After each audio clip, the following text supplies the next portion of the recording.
kas ir tās maizītes? Milti parastie, mūsu milti, vai lēcu milti, uztaisīti mīkliņi un nofritēti eļļā.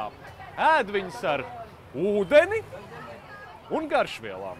Mums ir līdzi savējais ūdens, lai mēs nesaindētos. Principā garšvielu ūdens un tā maizīte, tāds kraukšķis. Un principā tas ir kulta ēdiens Indijā numur 1. Vistas karītu nemaz tik ļoti nevar atrast. Savukārt tās maizītes ir pilnīgi visur. Kraukšķīgs čipsītes ar garšvielu ūdeni. Kartupeli iekšā vēl novārīt. Good luck!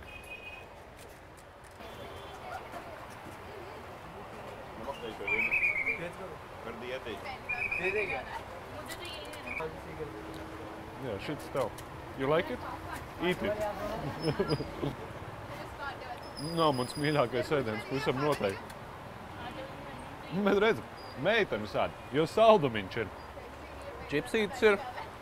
Meitenēm patīk kraukšķīgs un saldens ēdiens. Sumītam, piemēram, garšo. Viņam ir 2 lietas Indijā, bez kurām viņš nevar izdzīvot. Viens ir panipuri, un otrs ir tāda lapiņa pārziest ar kaļķi un zeltu un sudrabu, kas arī ir pilnīgi crazy ēdiens.